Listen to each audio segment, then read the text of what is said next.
These are the 3 stories the police never shared with the public. 3 cases where even the protectors of the law were left shaken. Mysterious disappearances, supernatural whispers, and truths no case file could ever bury. These are the secrets hidden in the darkness of the night, stories that will test your courage to uncover.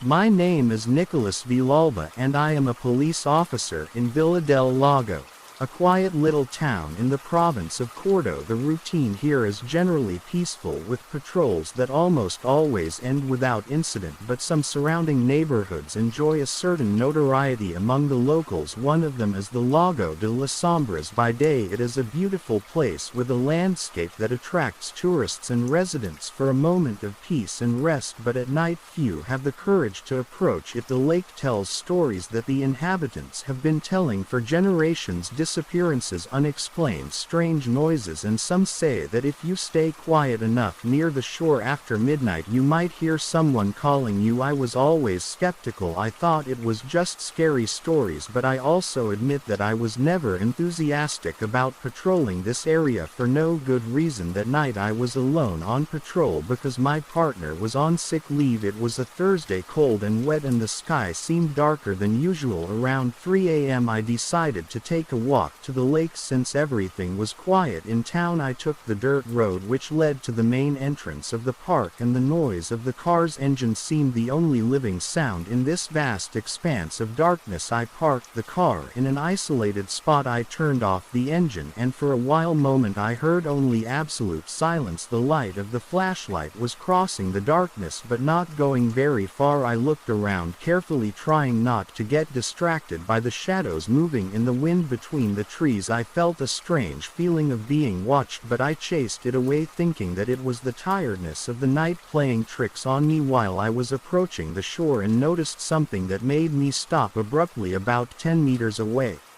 Where I was standing at the water's edge, I saw a woman in a white dress. The clothes were long, almost touching the ground, and she remained motionless looking at the surface of the lake. I could only see her from behind, but something about the way she stood there so still and unaware of the cold and darkness surrounding her gave me goosebumps. I didn't understand what a woman could doing alone there. At that point I started to approach slowly, trying not to scare her. Every time not that I was doing it seemed to me that the temperature was dropping a little more and that an old damp smell almost like mold filled the air. When I walked away about 5 meters I stopped to try to get her attention, but before I could make a sound she took a step forward before and entered the water as if she didn't notice me. The scene was so quick and unexpected that I frozen. The woman walked slowly but never turned around, and the water seemed to absorb it as if it were swallowed. When the water reached his shoulders I called out to him, but my voice was low and almost suffocated, as if the air around her would not carry any sound. She continued walking, and before I can't think of anything she completely disappeared under the water. I quickly approached the shore, shining the flashlight on the lake. The surface was calm with no signs of movement or disturbance of the water. I stood there trying to comprehend what I had just witnessed. The idea that someone could have drowned just in front of me made my heart race, but the absence of any trail of bubbles or commotion where she stood disappeared was inexplicable. It was then that I noticed something strange on the ground near the rocks of the bank, almost in the same line where the woman was. When I saw him I leaned over and realized that he was a slightly dirty photograph and folded on the edges. The image was a little faded, but I could clearly make out the face of a young woman with black hair and a serious expression, serene, dressed in a dress that seemed to be the same as the one I had just seen. I continued to look at the photo, trying to figure out what this image was doing there. I suddenly had a memory of one of the photos displayed on the missing persons board at the police station. This same young woman, or someone extremely similar, was on this list. It had disappeared more than 10 years ago and no one had ever found a trace of him. I put the photo away and walked away from the shore, feeling the inexplicable feeling of not being alone there. I went back to the car trying to stay calm and to rationalize what I had seen, but when I closed the door and started the engine something made me look. The lake, I saw the reflection reflection of the moon in the water and something that looked like a shadow was floating on the surface, but when I looked directly there was nothing. The water was completely calm. I went back to the police station with the image of this woman and the photo etched in my memory. I kept wondering what had really happened past and why this woman, who seemed to be a memory of something distant and dark, was there that night like a lonely figure in the Lago de las Sombras. I arrived at the police station before dawn, still with a knot in my stomach and my head full of questions. The city slept in silence, but inside me there was an agitation that did not seem to diminish. I picked up the photo I had found on the side and looked at the image of closer, trying to understand how something so inexplicable could have happened right in front of me. The young woman in the photo was wearing the same white dress as the woman I had seen at the edge of the lake, and the more I looked the more his face seemed to look at me with a dark and strangely empty expression. I went to the archives room where we kept the old files of missing persons. I remembered that a few months ago I had gone through the missing persons board and I immediately recognized the face of the woman in the photo. Her name was Camila Mendoza. She disappeared in 1999 after a New Year's Eve party and was never seen again by his family. Spent months looking for clues, but the case was left unsolved and was filed away with others no one had any hope of solving. I opened the cupboard where we kept the cold files and I looked up Camila's file. It was a short report with little evidence and no credible witnesses. I read the report from his mother, who said that the last time she saw him was leaving the house to go to the lake with friends, but no one at the party could explain where she went afterwards. Some said she was left alone, but no one remembered seeing Camila heading towards the lake. The report details that there were rumors that Camila liked to walk alone at night, which her friends mostly confirmed. People thought she had slipped over the bank and drowned, but this was never proven. Her body was never been found, and the absence of any concrete evidence led to the case being closed as missing for unknown reasons. While analyzing the file, something caught my attention. Among the yellowed pages was a handwritten extract from a former detective who had worked on the case. He reported that at the time 2 other residents had reported seeing a woman in a white dress walking alone by the lake in the nights following Camila's disappearance. The description sounded like strangely from what I had seen. The difference was that these testimonies were dismissed, classified as rumor. Popular that, according to the detective, was aware at the time the city already had its stories and superstitions, and no one paid attention to these details. I felt a shiver run down my spine. Every line of this file seemed to confirm that what I had seen was not an illusion. There was indeed something strange about Camila and the Lago de las Sombras. I took the photo I found and left it on the table next to the file with the intention of seeking more information about his life, but a feeling of discomfort prevented me from doing so. Staying long, I decided to return to the lake the following night, but this time I would go with more caution. I was coming home early in the morning, trying to get a few hours of sleep before going back to work, but the image of the woman haunted me every time I closed my eyes. In a moment between sleep and wakefulness, I had the feeling of being back at the edge of the lake looking at the dark surface, and I thought seeing Camila's face reflected in the water as if she was watching me. I woke up with a start, but the room was empty. The next day during my shift, I asked the senior police officers if it was remembered Camila's case. One of them, Ramirez, seemed to vaguely remember it. He mentioned that she was a girl troubled, as the locals say. But it should be added that after its disappearance the lake had acquired a reputation even heavier. Ramirez recounted how local fishermen stopped coming to the lake at dusk, saying having seen a white figure near the shore. Although he never paid much attention to his reports, Ramirez asked me why I was interested in this case, but I simply replied that it was because curiosity. The last thing I wanted was to open an official investigation based on something that seemed like an urban legend, but despite this my curiosity grew more and more. The more I knew that I should go back to the lake to see if anything else was happening in the same area where Camila's figure had disappeared into the water. At dusk I got back in the car and headed towards Lago de la Sombra. I arrived around midnight, flashlight in hand and my heart pounding with every step I took towards the shore.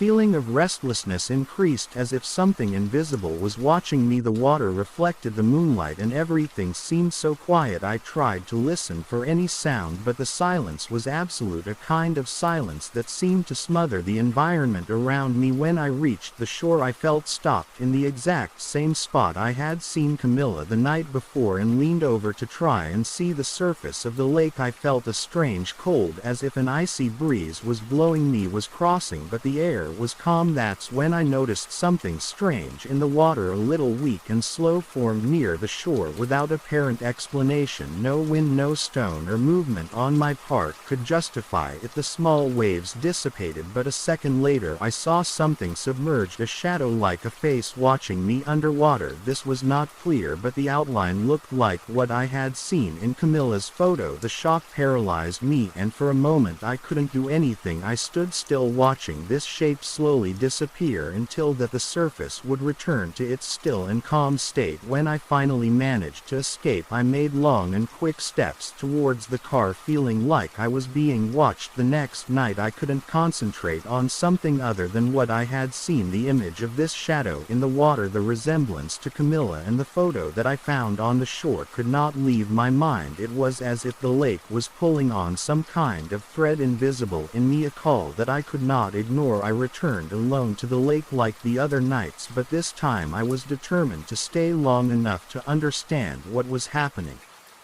It was past midnight when I arrived. The place seemed darker and colder than usual, as if the presence I felt there was closer than before. I walked to the same bank where I had first seen the figure. The wind was almost imperceptible and the silence seemed. I looked around at the looking for any signs of movement. The flashlight I was holding shook slightly as I shined the light on the trees and the surface of the lake, hoping or perhaps fearing to find something at the end. From a moment that seemed to last forever, a strange feeling invaded me. It was as if the surrounding environment was somehow denser, heavier. Then I heard something, a faint noise like a whisper coming from somewhere along the shore. The sound was subtle but clear enough to make me turn my head and try to figure out where it was coming from. I followed the sound, striding cautiously the rocks and mud around the shore. It was then that I saw a point of light in the faint but unmistakable, as if something was reflecting the moonlight. I got closer, but as I got closer, brought closer, the light disappeared, leaving only the thick darkness of the lake. On a whim I leaned over and shone the flashlight into the water again, and suddenly I saw it, a face, the same calm, almost empty expression of Camila was watching me from the surface of the water. It was as if her image was reflected there, even though I knew there was nothing to reflect. The silhouette in the water seemed to me look, and his eyes seemed fixed on me with an expression of sadness that I couldn't understand. I walked away quickly, stumbling over the rocks. As I left the edge of the lake, Camila's face started to disappear into the water, but before it completely disappeared I was able to hear a faint sound, almost imperceptible, like a whisper. I didn't understand the words, but the tone sounded like someone was calling my name. I stood there not knowing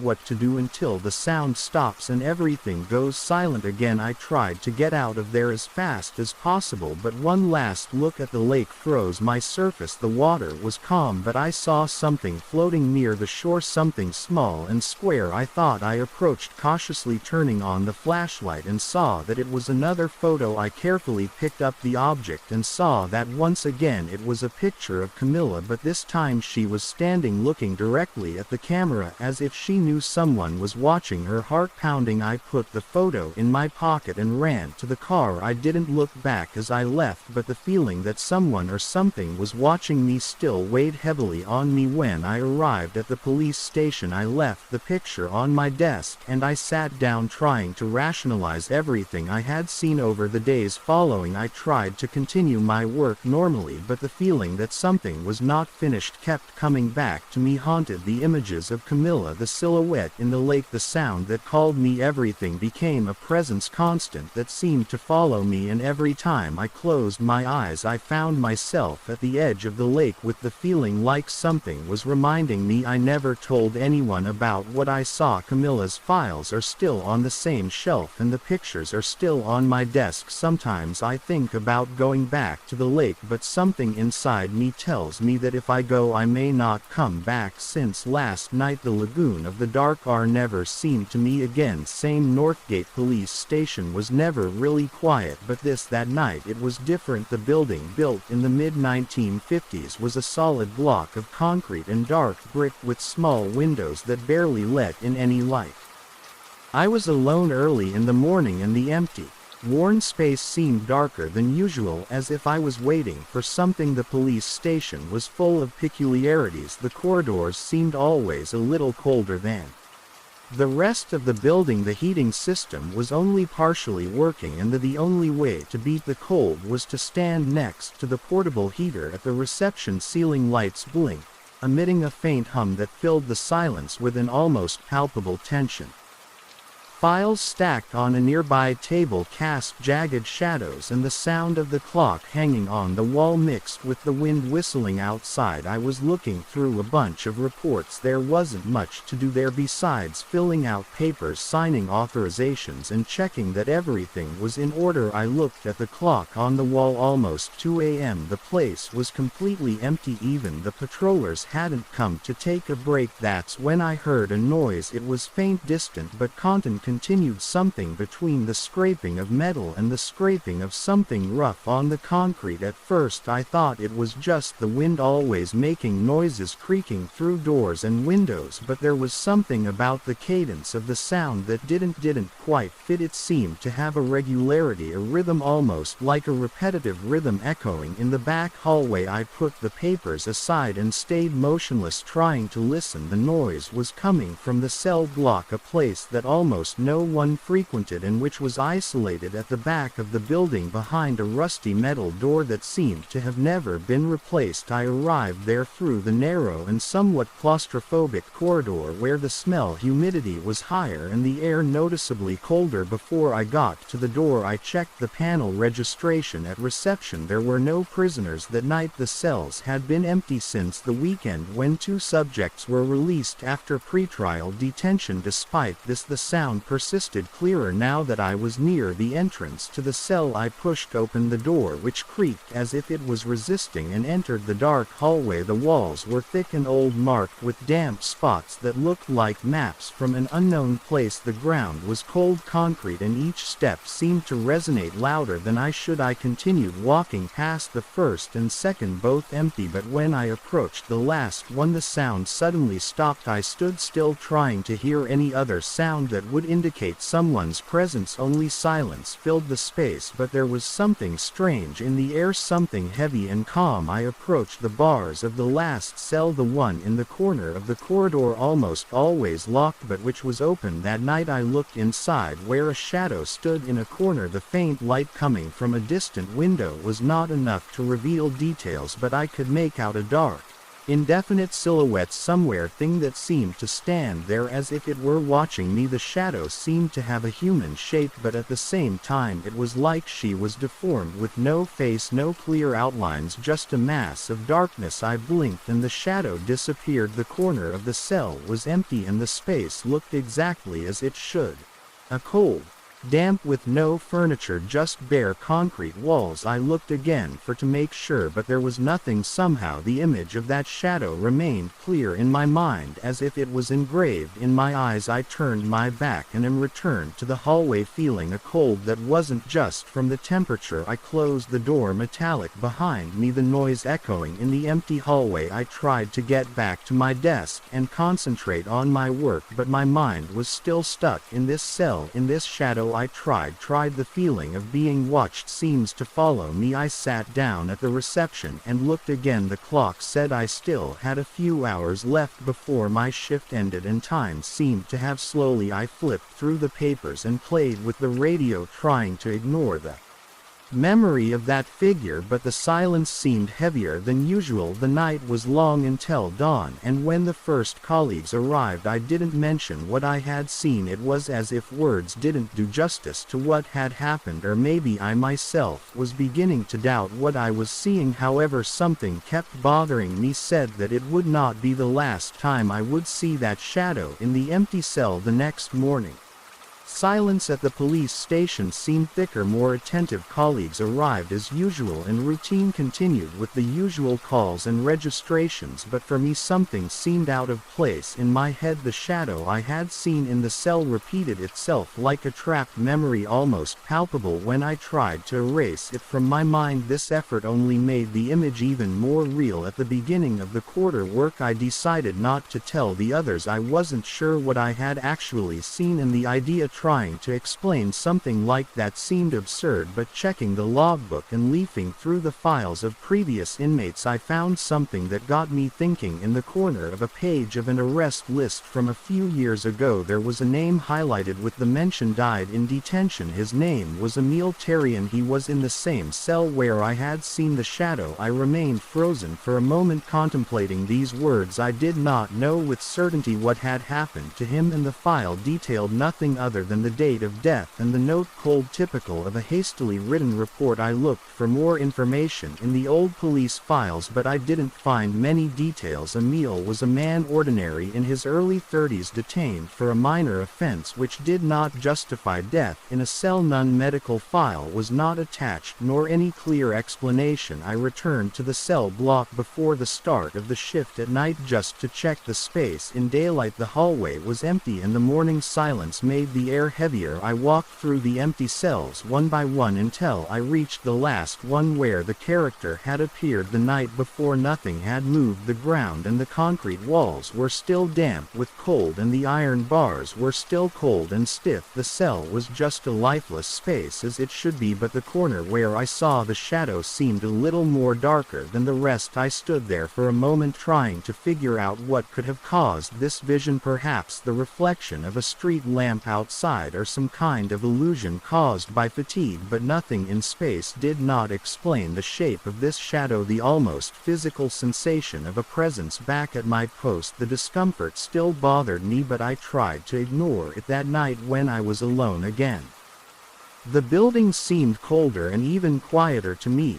The lights continued to flicker slightly, with a yellowish tint that created long shadows in the corners of the reception. I had the impression that something was moving between these shadows, but every time I looked at them directly the space seemed completely empty. Around 3 a.m. I heard the sound again, a slight noise, metallic, as if something was being dragged across the floor of the cell block. This time the sound was louder, more pronounced, as if someone or something was actually inside the cell. I caught the flashlight and entered the hallway, pushing open the metal door which creaked loudly in the silence of at night. The flashlight gave little light, but it was enough to guide me to the last cell where the sound seemed louder. On arrival, the flashlight picked up a slight movement in a corner of the cell. The shadow was there again, sharper, almost as if there was a definite outline. This time it was more solid, more real, and it was exactly the same place. I took a deep breath, feeling the cold air that seemed to emanate from this darkness,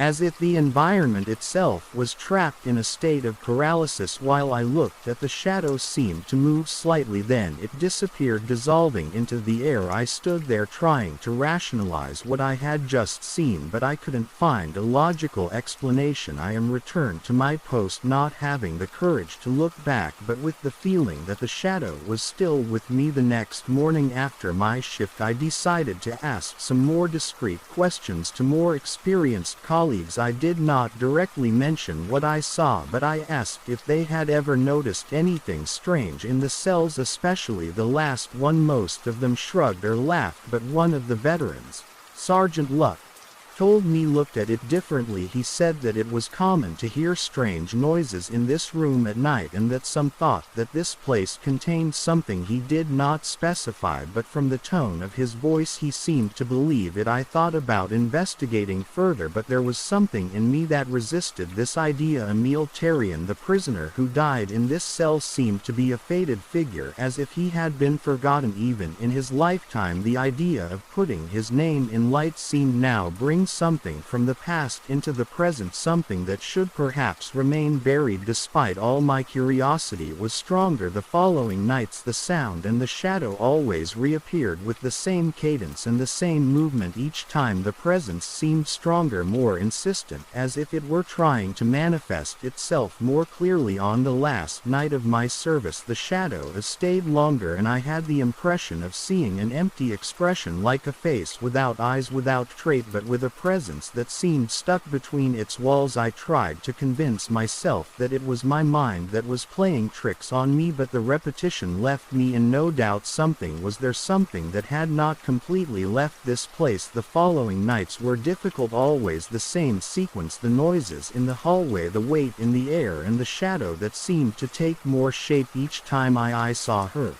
I tried to distract myself with reports on the radio or occasional conversations, but nothing didn't take away that feeling. It wasn't just tiredness or the result of a sleepless night. It was like something living thing, almost conscious, a presence that became more and more every day strong. This last night of service something was different from the beginning. The police station seemed even emptier than usual. The lights in the cell corridor were off when I arrived for service, and all the bulbs were flashing at irregular intervals, projecting long shadows on the walls. It was as if the whole building was breathing slowly, as if every nook had something hidden. Every noise seemed amplified, and the temperature in the cell block was noticeably cooler even for a winter night. This time the sound started just after the last light went out. The clock said it was just after 2 a.m. when I heard the first shot. It was no longer the metallic, dragging noise that there had been before. It was something higher pitched, like someone was hitting the iron in the last cell. The sound repeated. Then I heard a faint breathing, something muffled, like someone was there waiting for me. I grabbed the flashlight and walked slowly down the hallway, trying to stay calm. As I approached I noticed that the air was even thicker, almost unbreathable, in the light of the lamp. Pocket flickered as if the battery had died, and each step seemed to sink deeper into the cold and worn concrete. As I approached the last cell I noticed that the shadows seemed to move, forming a figure that I immediately recognized. It was the same shadow, but now more defined. It was impossible to ignore the contours of a faded face, but present even without eyes. This shape, empty, seemed I was frozen, unable to move or look away. The shadow was approaching slowly. The bars and the sound of blows seemed to come from inside, as if a remnant of life was still there, repeating the same movement for years. Trapped in this space for a moment, a detail stands out in the shadow. There was something that looked like a mark, a cut or a scratch, like a thin scar on the left side that ran across the face. I tried to breathe deeply, but the air was too thick, almost heavy, and I found myself with an almost irresistible urge to run away, but I couldn't move. My feet felt rooted to the ground, and my flashlight began to blink until it went out completely, leaving before me only darkness. And this presence, silence, was absolute, but I felt a pressure, like something was holding my throat, preventing me from breathing. It was then that in a fit of despair I took a step back, and in doing so the shadow disappeared, dissolving as if it had never been there. I left the cell block almost stumbling, my heart pounding. I returned to reception, feeling a strange cold that seemed to come from me, a feeling that I could not get rid of. It even after a few minutes the first rays of light began to appear through the window, and the police station seemed to go back to normal, as if everything was a year. The next morning I handed over my shift to the sergeant.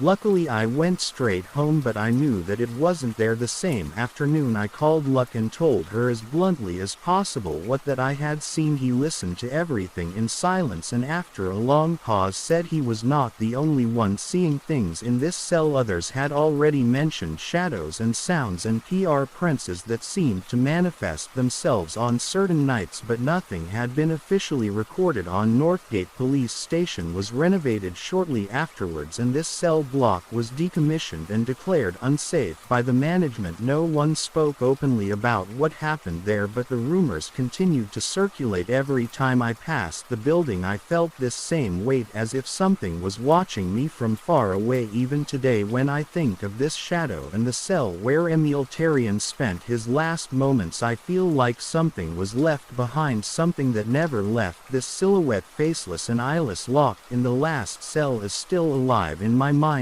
waiting for someone who have the courage to face it. Knew my name is Julian Pereira, and I work as a police officer in the small town of Saint Gregorio, a isolated and peaceful place in the interior of Uruguay. The routine here is almost always calm, and at night the silence is so deep that you can hear the wind blowing through the trees in the distance. On this workday on a Tuesday, the weather was cold and wet, typical of the Uruguayan winter, and I had already made my last walk through the deserted streets, when I received an unexpected call on the radio. It was a request for assistance to the regional hospital of Saint Gregorio, an old building located about 10 minutes from where I was. One of the rescuers, Hector Ramirez, asked for help because the situation was strange. He was taking a patient in serious condition, but something didn't make sense and he didn't give many details. He just told me asked to go as quickly as possible. I turned on the sirens and took the dirt road to the hospital. Faint lights from the building appeared in the distance, and when I arrived at the parking lot I saw the ambulance stopped at the entrance. The flashing lights were still on, projecting red and white flashes on the worn walls of the hospital. I was surprised by the ambient silence because I imagined that the team would be in full movement with the service, but the place was quiet except for the noise of the ambulance engine still running. I got out of the car and approached the ambulance, where I found Hector and his partner Laura, both with expressions of never seen before. Something was wrong. It was clear Hector was standing next to the stretcher that was still in the ambulance, covered with a bloody sheet. As I approached, it pushed back the sheet, revealing a scene that made no sense. The stretcher was completely blank. I looked at Hector, then at Laura, waiting for an explanation, but he's swinging just the head, confused and visibly frightened. The sheet was covered in fresh blood, dark spots that were spread in a large irregular place. At first I thought the victim had been taken inside, but the two paramedics insisted that the patient was there when he left the scene of the accident only 15 minutes earlier. They told me he was carrying a man who had suffered a serious car accident on the road near the town. A man named Martin Silva told us knew the road well and knew that accidents were rare in this area because it was a bit busy. However, according to them, Martin was found with serious injuries and almost unconscious due to the gravity. Hector and Laura were attentive all the time, but when they arrived at the hospital they realized that something was strange. Hector opened the sheet further and I saw that the belts that should stop the patient was loose, as if they had been released, but the tissues were intact with no signs of break. The silence of the paramedics made it clear that they were also puzzled. The blood in the leaf was clearly proof that someone had been there, but there was no sign where he could have gone. The hospital entrance was empty and none of the employees seemed to be there to receive them, this which was already strange in itself. Looking around I began to feel a growing discomfort. I looked at the ambulance again, trying to find any indication that could explain Martin's absence. Nothing but the empty stretcher and the metallic smell of blood mixes with the cold, humid air of this dawn. Still reluctant, I decided to enter the hospital to look for someone who could have seen or recorded the entry. Patient Hector and Laura were at the entrance, unable to leave the ambulance. The main corridor was dark and deserted except for a flashing light in the background. As I walked down the hallway I heard only the sound of my own footsteps echoing off the old, peeling walls. As I reached the service counter I called someone but no one answered. I looked at the entry registration form but there was no annotation on an injured patient. At dawn I went to the screening room but she was also empty, with metal chairs arranged in unsettling silence as if the hospital was standing in time. For discomfort grew as I checked every corner without finding anything. The idea that something completely inexplicable had happened began to settle in my mind. I went back into the hallway and decided to explore a less frequented area, the back corridor where the isolation rooms were located. In the dark, the half-open doors and the stagnant smell of the hospital made the environment even more oppressive. When I finally decided to go back to the entrance and inform Hector and Laura, I felt a presence behind me. I stopped for a moment, trying to hear any sound that indicated someone was there. I turned slowly and I saw only the empty corridor, but the feeling persisted, like if someone was watching every step I took. When I returned to the hospital entrance, the first thing I noticed was that Laura was pale and huge. She told me that while I was inside she heard something that looked like a blinking light on the side of the ambulance, but in green. She found no one. With her head full of questions and the feeling that there was something very wrong, I suggested that the three of us leave, and we left the hospital without a response, but with a dark certainty that this night had left us with more doubt than we should carry on the road. On the way back, thoughts of Martin Silva and the empty sphere accompany me all the time. What happened in Da continued to bother me, and I didn't know how to explain the disappearance. The next morning I returned to the hospital. The image of the empty stretcher and the bloody sheet was still fresh in my mind, and even though I didn't know what I was looking for, I felt like I had to come back. Something at dawn seemed incomplete, like if there was a piece missing from a puzzle that somehow required my attention. When I arrived, I found Hector and Laura already there. They were as disconcerted as me, and despite their visible fatigue, we seemed to have the same feeling, a kind of emptiness that no one could explain. Together we went to the lobby to talk to those on duty and try to get some information on the disappearance of Martin Silva. The hospital team the night before had been changed, and the new nurses and doctors looked confused. When we asked the injured patients, we had managed to speak to the head nurse, but she had no record of a patient with that name coming in. Referred to all procedure according to hospital records. No emergency was received. At dawn I asked if a camera of security had recorded the arrival of the ambulance, but the camera system has since been disabled for maintenance the day before. We then went to the hospital garage where patients usually landed in a serious condition.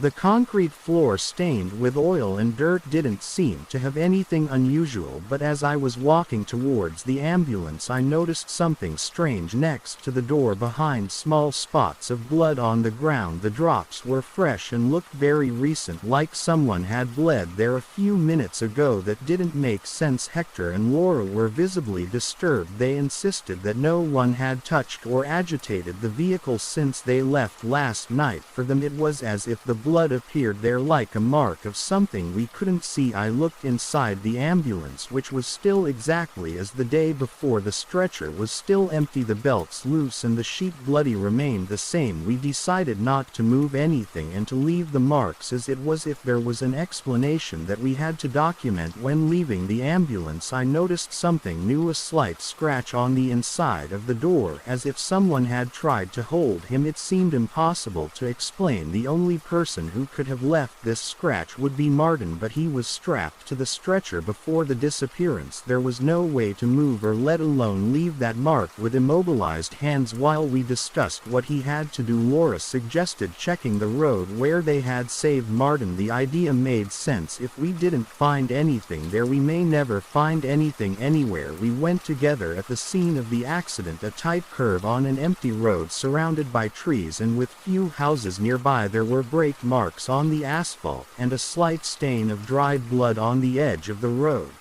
road. I started to examine the place more closely and saw that the brake marks indicated that Martin had suddenly lost control of the car, almost as if he was trying to avoid something or someone, but along the road there was no other sign of a possible obstacle his car had been thrown into at night previous, but the marks were still fresh, like a silent memory of the accident. I walked to a few meters towards the forest next to the road. The silence was almost absolute, and as I moved away from the others a strange and heavy smell came to me, something metallic and sweet like blood mixed with just the right humidity in front. Between the shrubs I saw a kind of white rag attached to a low branch. I approached and realized that it was a piece of gas like those used for first aid, and I was stained with dried blood. I called Hector and Laura and showed what I had found. They confirmed that they had not used gas on the road, only at the hospital, which made the presence of the material still foreign. The piece of gas seemed exhausted, as if it were there for days, but the blood was still visible and dry, indicating that it was not that long ago, that there was not always been. In silence we returned to the vehicles with the feeling that it was not the eventually something kept bringing us back to the unanswered questions. As much as we tried to understand, we could not explain how Martin had disappeared or why these little pieces of evidence seemed to come out of nowhere like pieces of a puzzle that someone put together for us. When we were returning to the hospital, Hector decided to check if anyone else in the building had noticed another strange event. While he was talking to the staff, I stayed in the waiting room, sitting there going over every detail. In my head I noticed something in the corner of the room that I hadn't previously noticed, a thin,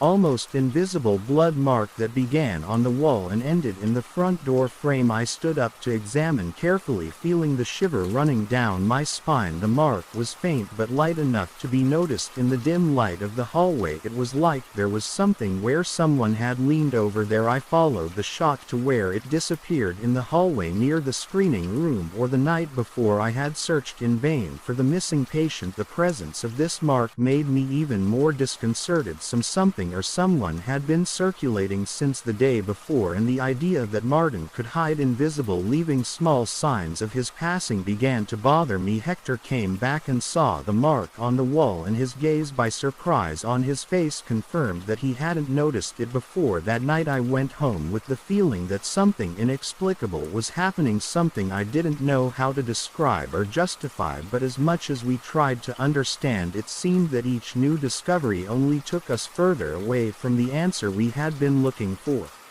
Days have passed, but the images of that night in the hospital continued to haunt me. The faces of the paramedics, blood on the stretcher, scratches on the ambulance door, all seemed to be a collection of disconnected pieces left behind by something or someone who didn't want it being found. I tried to forget, but the feeling that there was a dark truth behind this disappearance has continued to bother me. It wasn't just the mystery of Martin Silva, it was something deeper, something that seemed to involve the hospital itself. The following night, unable to sleep, I returned to the hospital of St. Gregorio. The city was deserted, shrouded in a dense and icy fog, as if winter had decided that night, making deep roots. I parked the same driveway we had used with the ambulance, and I stayed a few minutes in the car looking at the almost ruined building before me. The dark windows seemed to face me, silently empty. I entered the hospital through the main entrance, trying to ignore the growing discomfort. As soon as I passed through the door, a sound echoed through the hallway, light rhythmic steps, as if someone was walking slowly on a floor. The sound suddenly stopped, leaving an oppressive silence. I decided to go into the hallway where we found the blood mark on the wall. I wanted to see if there was anything that had escaped to our attention. When I arrived, a surprise was waiting for me. The blood brand was more intense than the last time I saw it. It looked like whoever was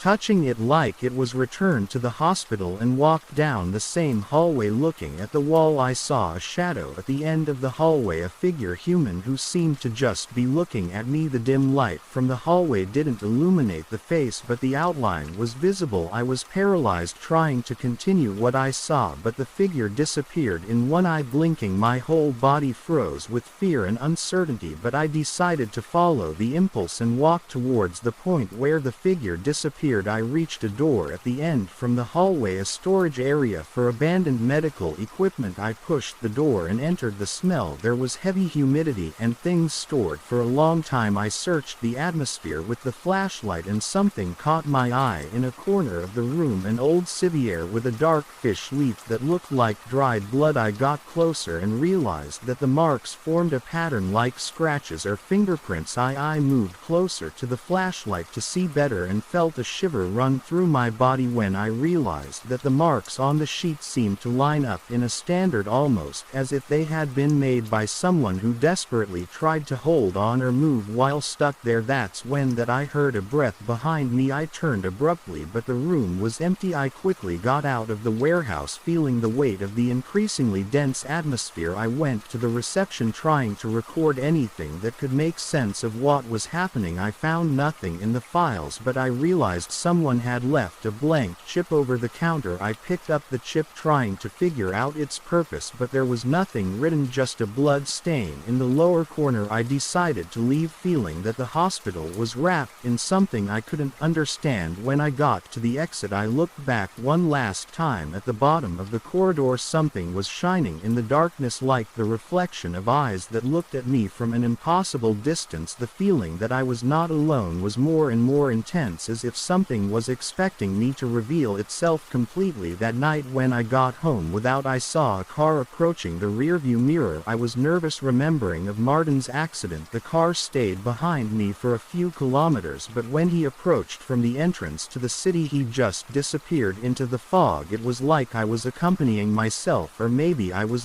but I didn't know it for sure. Since that day, I stopped visiting the hospital at night. Hector and Laura have also avoided talking about what happened down, but I realized he was also carrying the weight of the mystery. We all knew that something had moved there in the shadow of the St. Gregorio Hospital, but no one of us never tried to find answers. A few days later, I received a last news about Martin. Silva was still missing. The last information I got was that where his car had been found, another bloodstain had appeared, as if someone had returned to leave a signal. Since then, I prefer to keep the matter closed in my mind, trying to forget all the details, but knowing that somewhere the mystery persists.